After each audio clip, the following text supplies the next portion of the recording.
Hey everybody, this is Matthew from Nerd News Today. We're still here at New York Toy Fair 2023, and we're now in the epically huge Super7 booth. We're here with Brian.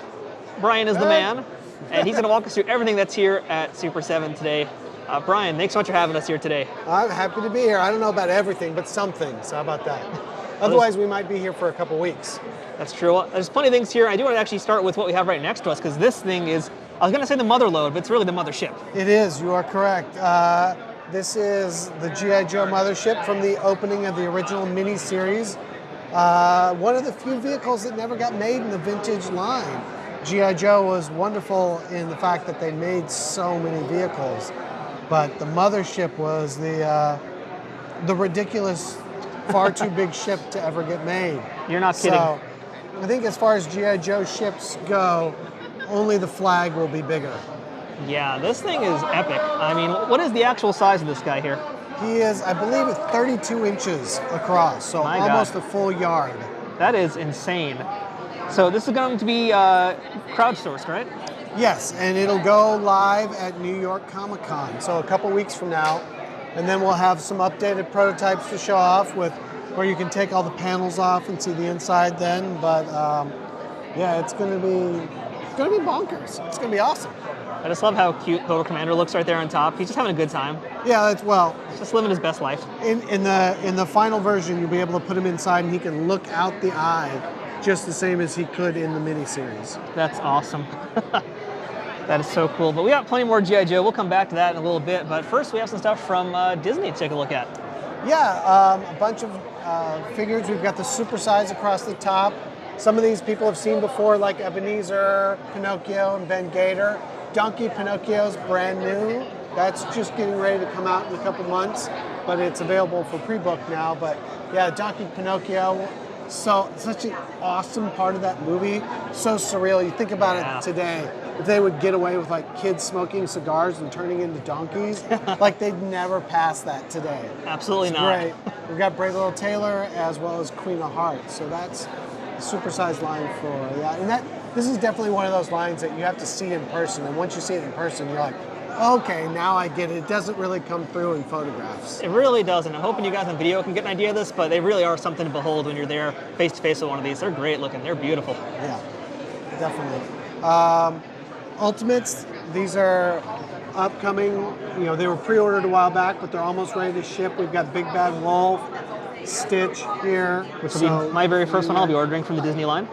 Oh, what's that? This will be my first one. Actually, I'm ordering from the Disney line. So all right. Excited to get Stitch. Stitch. This is my favorite, which is Robin Hood, and you can totally take his legs off and transform him all the way into the figure with stilts, so you can make the stork out of it as well. That's so cool. So it's actually 3 figures in one between the 2 heads and the whole stork costume. Talk about value. Oh, that's it right there. That movie as a kid, I loved that movie. It's great. And then these are some outputs on the Jack Skellington and Sally from Nightmare. And then we've got some of the Alice figures. Once again, another ridiculous, crazy movie. Oh, yeah.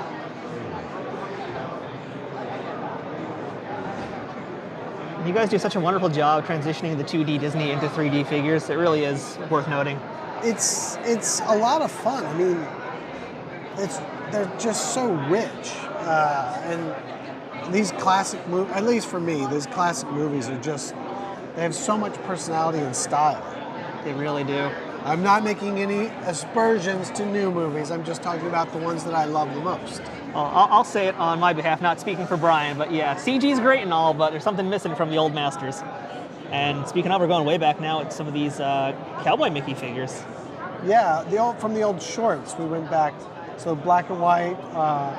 There was the short called Two Gun Mickey. And then you have also the ones from Hawaiian Holiday. Now, these are really adorable. They're super fun. It's good old classic Mickey. That's the goal, is to have fun with it all.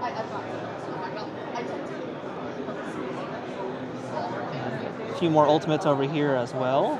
Yeah. And then right below it, we take a pretty big shift in tone. Big shift in tone, but Treehouse of Horror Wave 2. So Inside Out Bart, that's actually from Wave 1, Kang Dole, Horror the skeleton Marge. And then you can see hiding in the back, you've got Hell to Pay Homer. He's over there. There he is. You can Yeah, see him there right he there. is. I'm gonna totally kill you, little dude. But yeah, the whole Treehouse of Horror Simpsons, you know, it's that moment every year. Like, all right, what's Treehouse of Horror gonna be like this year? And the second wave of Haunted Mansion, the female and male opera singer, the caretaker, and Constant, which is usually referred to as the bride. And a few plushies as well. Sock Peanuts, once again, the Supersize. This is probably, I don't know, my favorite of all the Supersize. You know, you've got Charlie Brown and his ghost sheet from the It's a Great Pumpkin Charlie Brown. We've got Lucy in her witch mask. The original Snoopy, so you can adopt a life-size Snoopy. And Snoopy came from the Daisy Hill Puppy Farm, so he comes in like a pet adoption carrier. Now I got to ask about the Charlie Brown. I see he's got a little sack there. Are there rocks in the sack? There is a rock in the sack. There is a rock in the sack. There is a rock in the sack. Nailed it. 10 out of 10. That's what that's my job. We have Snoopy Flying Ace, so him with his Sopwith camel. Franklin. So the first Franklin we did was in the orange shirt, but the check jacket we came back with because so many people missed Franklin and wanted us to make Franklin again. So we wanted to honor the fact that it'd make it different than the first one. So if you got the first one, it wouldn't be the same thing over again. So it's the orange jacket version of him. Charlie Brown with the red shirt, and then upcoming early next year is Peppermint Patty. Very nice. Now I see we have a little bit of something missing here. I guess some Yeah, stuff. those will be here tomorrow. But right. Reaction for Sesame Street, the Bert and Ernie, Count Von Count, and the Yip Yip Martians. Yip, yip, Remember yip, that? yip, Yip, yip, yip, yip, yip. Yep, yep, yep. Classics. Yep. Classics. We're showing off the holiday box set for Peanuts. So it's Charlie Brown and Linus, there we go, with the sad Christmas tree. So, I mean, that's such another great movie. Those things are like part of like your holiday experience. Watching It's a Great Pumpkin, watching the Christmas special, like that's the holiday. You gotta watch it. Absolutely, it's true.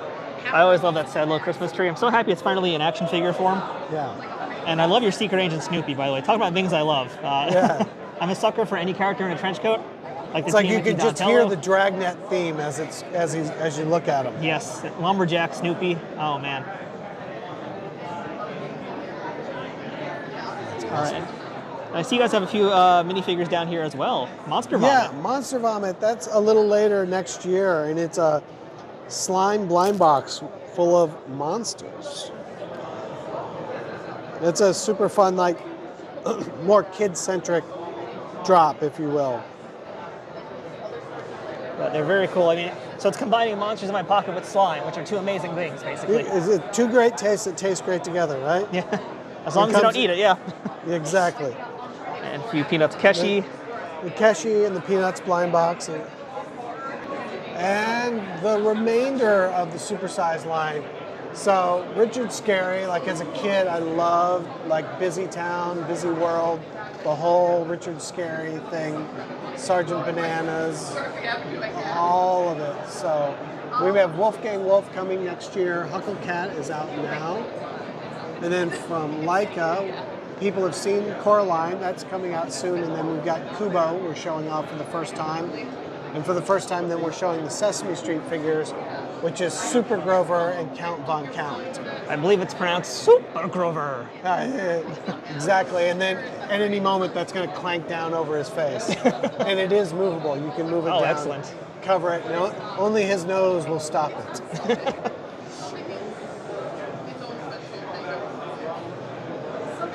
These are a very welcome surprise here at Toy Fair to see these guys in this format. They look wonderful. But it's so much fun. And I have to admit, too, I'm a big sucker for the Richard Scary things also. I don't know if we're going to see this as we walk through the booth, but are there plans for reaction figures in the world of Richard Scary? Yes, there are. Oh my, all right, well. We're a little ways away. We'll get to that. Something new for everybody coming out in just a couple weeks at at Comic-Con, New York, whatever. It's all the same. Halloween Kids. So it's basically kids, it's action figures, reaction figures of kids in Halloween costumes. So this is just like you wore when you were a kid. So you've got Metaluna Mutant, you've got Captain Deadstar from The Worst, and Mommy Boy, the Fiend from the Misfits, and Bachelor. And the Misfits Fiend, it's funny because we're doing Walk Among Us, actually comes with a replica of the promo Halloween bag that they made for Walk Among Us back in the day. So, super deep cut. That is. Super deep cut. I wouldn't expect anything less for you, Brian. I try my best.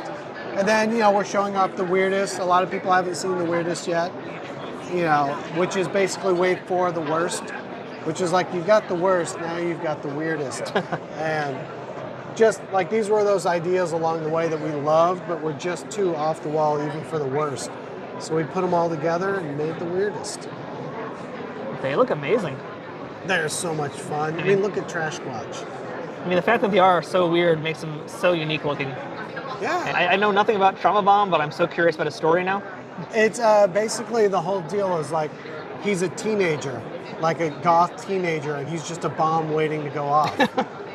But he's an emotional, ticking time bomb of emotion. Sure. So he's got a landmine head, a sea mine head from like the old, like World War II when they would, for boats to run into, that's his head. That's wild. And speaking of the worst. Yeah, there's the worst. We've got a couple versions of Killer Bat and King Hell. And then, as we get over further, about to go live is 2 new Ultimates. We've got the Frozen Death Robot Reaper, because Death's chilling touch is coming for you. And then the Hellfire Black Falcon in translucent orange. I'm a sucker for anything in translucence, so yeah. He might be joining my toys at some point as well. That's awesome. And hey, here's some more worst. Yeah, showing off the X series, which is X1, X2, X3, X4, X5. Basically, the evolution from almost like more steampunk robotic X1 all the way through the most modern X1. He's a lineage of robot assassins over the eras.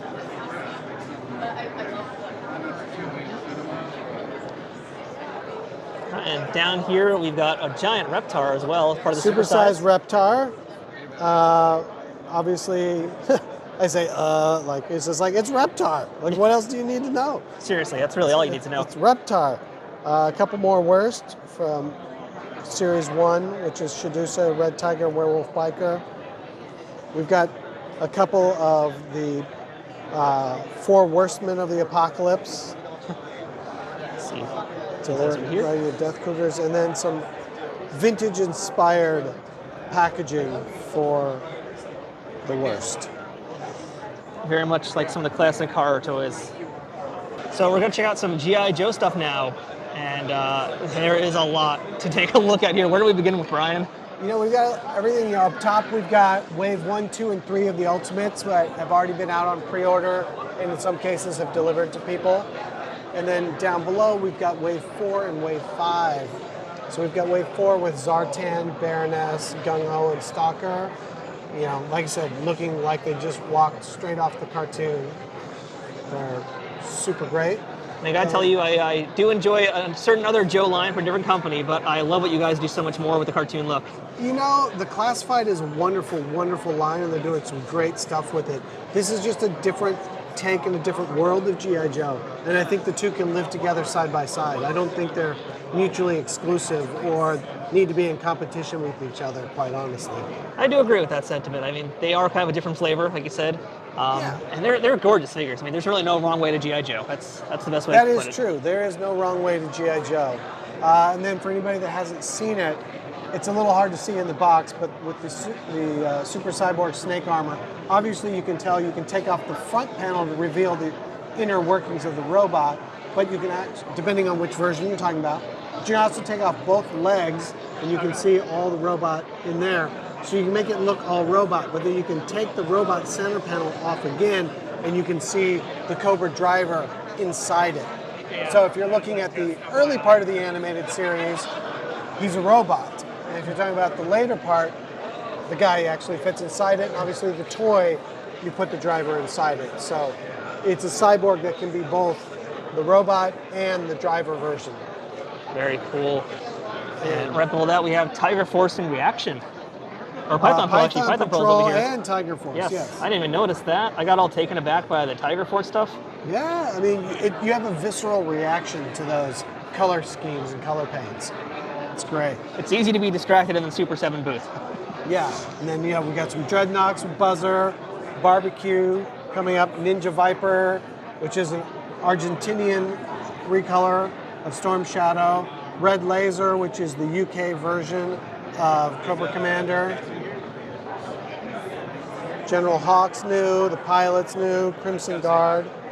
This was my favorite that we finally got to make, which was the Funhouse robot version of Cobra Commander. So he's got the screws on the side and everything holding him together. So much fun. I wanted that one for so long. I'm digging that metallic color scheme too. Yep. The Snakeling Box Set came out at San Diego. That has the Robot Sentry, the Snakeling Factory Workers, and then the Cobra Soldiers with the backpack parachutes that were chasing them in the episode. Oh my gosh, the snake armor is fantastic. Cobra Sting. And then, the Subway Escape Pack, that's from the miniseries as well. When they hide, you get Old Lady, Cobra Commander, Baroness as a nurse, and Destro as the construction worker. Amazing deep cuts as always. Amazing deep cuts. And then the City of the Dead. So, obviously within the City of the Dead, they fight off skeletons and terracotta warriors. But if you look, the terracotta warriors are actually all different. They've got different heads and different armors. So there's 2 different sets of armors and 3 different heads. So, and then the weapons are hidden behind the columns, but there's actually different weapons for all of them as well. And then down here, a few more reaction figures. Some more reaction. We have the Cobra Trooper, where we made the Cobra camo that went with the G.I. Joe pop-up that we did. So we actually put it on the Cobra Trooper. So you've got the camo pattern is all Cobra, like snake skin patterns.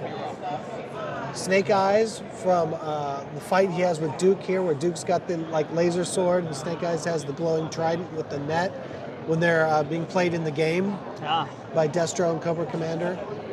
Mutton Junkyard. Very excited for Mutton Junkyard. Yep. Raven, which is, finally how did we not have a great Raven up to this point? That sounds disrespectful, it shouldn't, but I'm just excited that we made Raven. It's true, though. It's true. What you say is not a lie. Yeah, but I'm not trying to be mean either about anybody else's stuff. That's the Raven I wanted right there. G.I. Joe Trooper, same thing. It's a green shirt and camo. You've never had a green shirt and camo. I need a green shirt and camo on my shelf. Tomax and Zaymont, G.I. Joe Trooper again, and then the Michael Golden Snake Eyes. Just classic G.I. Joe, issue 21, silent interlude. And that's the one where at the very end where his uniform gets cut and you can see the tattoo on his forearm. So Brian, thank you so much for the quick tour of the G.I. Joe stuff, especially a lot of the Disney stuff and all the really cool things you guys have coming. But there's plenty more from Super 7, so stick around, folks. Again, Brian, thank you so much for the tour. Yeah, thanks for coming, and thanks for everybody for checking out our stuff, watching the video, and enjoying everything there is to enjoy about toys. It's supposed to be fun. Let's have fun. Like I said, Brian is the man. So that's not all from Super 7. We'll be back in a little bit with more footage from this booth covering everything else you didn't see in this video. So stay tuned. Until then, I'm Matthew from Nerd News Today. Thanks for watching.